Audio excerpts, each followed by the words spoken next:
अर्जुन की मृत्यु पर देवी गंगा क्यों मुस्कुराने लगे? कुंती पुत्र अर्जुन को महाभारत के समय का सबसे बड़ा धनुर्धर माना गया है। ऐसा भी माना जाता है कि अर्जुन के पास अगर धनुष चलाने का कौशल नहीं होता तो पांडव शायद ही महाभारत युद्ध जीत पाते। साथ ही अधिकतर लोग यही जानते हैं कि अर्जुन की मृत्यु पांडवों के शरीर स्वर्ग यात्रा के दौरान हुई थी। लेकिन दर्शकों, महाभारत में एक ऐसी भी कथा पढ़ने को मिलता है जिसमें बताया गया है कि अर्जुन की इससे पहले भी एक बार मृत्यु हो चुकी थी और देवी गंगा अर्जुन की मृत्यु पर मुस्कुराने लगी थी। तो श्रोताएं, आइए जानते हैं कि आखिर अर्जुन की मृत्यु पर देवी गंगा क्यों मुस्कुराने लगी थी।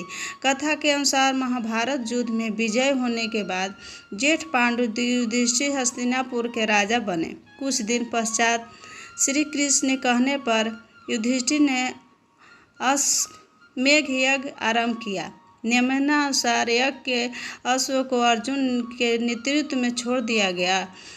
अश्व जहाँ जहाँ जाता है अर्जुन अपने सेनाओं के साथ उसके पीछे पीछे जाते। इस दौरान यज्ञ का अश्व कई राज्यों से गुजरा, जिसमें से कई राज्य के राजाओं ने तो अर्जुन के युद्ध किए बिना ही हस्तिनापुर की अधिकता स्वीकार कर ली और जिससे ऐसा नहीं किया है उसे अर्जुन ने युद्ध में परास्त कर अपने अधीन कर लिया। इसी क्रम में अश्वमेध यज्ञ का अश्व एक दिन मणिपुर पहुंचा। उस समय मणिपुर का राजा अर्जुन और चित्रांगदा का पुत्र बभ्रुवाहन था। उसके राज में पधारे तो उसके स्वागत के लिए राज की सीमा पर जा पहुंचा। अपने पिता अर्जुन को देखते ही वह स्वागत के लिए आगे बढ़ा, लेकिन अर्जुन ने उसे रोक दिया। अर्जुन बभ्रुवाहन से कहा कि मैं उस समय तुम्हारा पिता नहीं हूँ बल्कि हस्तिनापुर नरेश का प्रतिनिधि हूँ, इसलिए क्षत्रिय नियमानुसार तुम्हें इस समय मुझसे युद्ध करना चाहिए। उसी समय अर्जुन की दूसरी पत्नी अलूपी वहाँ आ गई और बभ्रुवाहन से बोली, हे पुत्र, तुम्हें अपने पिता के साथ युद्ध करना चाहिए। अगर तुम युद्ध नहीं करोगे तो यह तुम्हारे पिता का अपमान होगा। माता की आज्ञा पाते ही बभ्रुवाहन युद्ध के लिए तैयार हो गया। इसके बाद अर्जुन और बभ्रुवाहन के बीच घोर युद्ध हुआ। काफ़ी समय तक युद्ध चलने के बाद जब कोई परिणाम नहीं निकला तो बभ्रुवाहन ने कामाख्या देवी से प्राप्त दिव्यवान से अर्जुन पर प्रहार किया, जिससे अर्जुन का सर धड़ से अलग हो गया। यह देख हस्तिनापुर के सेना में सन्नाटा पसर गया, क्योंकि युद्ध में बभ्रुवाहन ने अर्जुन से पहले भीम को भी परास्त कर दिया था। इधर यह बात श्री कृष्ण को पता चला तो वह तत्काल द्वारका से मणिपुर के लिए निकल पड़े। उधर अर्जुन की माता कुंती भी अर्जुन की मृत्यु की खबर सुनकर मणिपुर के लिए निकल पड़ी। मणिपुर पहुंचकर अर्जुन को धरती पड़ा देख श्री कृष्ण को गहरा धक्का लगा। तभी श्री कृष्ण ने देखा कि देवी गंगा अर्जुन की मृत्यु पर मुस्कुरा रही है। इतने में ही कुंती भी वहां आ गई।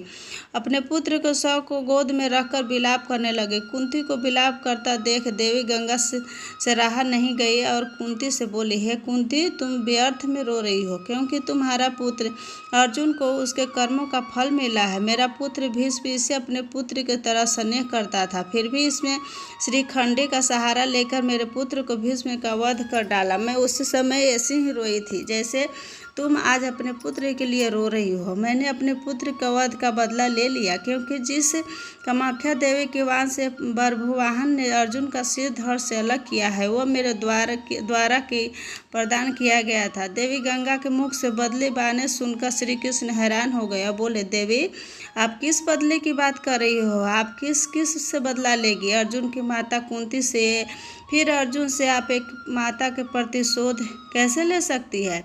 तब देवी गंगा ने कृष्ण से कहा, वासुदेव, ये तो आप जानते हैं कि हानि की अर्जुन ने उस समय मेरे पुत्र का वध किया। जब वो निहत्था था अर्जुन का ऐसा करना, जब ऊंची था तो अर्जुन का वध उसी समय का पुत्र द्वारा करा कर मैंने क्या गलत किया? तब श्री कृष्ण देवी गंगा को समझाते हैं कि वो स्थिति स्वयं पितामह से अर्जुन को बताई थी, और क्योंकि पितामह जानते थे कि उनके होते हुए पांडवों के विजय असंभव थी, इसलिए उन्होंने स्वयं युद्ध से हटने का मार्ग अर्जुन को बताया था। अर्जुन ने तो बभ्रुवाहन के प्रहारों को सिर्फ रोका है, स्वयं प्रहार तो नहीं किया। अर्जुन ने तो कामाख्या देवी द्वारा दिए गए दिव्य वाण और अपना मान बढ़ाया। कृष्ण के तर सुनकर गंगा दुविधा में पड़ गई और श्री कृष्ण ने इस दुविधा से बाहर निकलने का मार्ग बताने को कहा। तब जाकर कृष्ण ने देवी गंगा से प्रतिज्ञा को वापस लेने को कहा। फिर देवी गंगा ने अर्जुन के सिर को धड़ से जोड़े जाने का रास्ता बताया।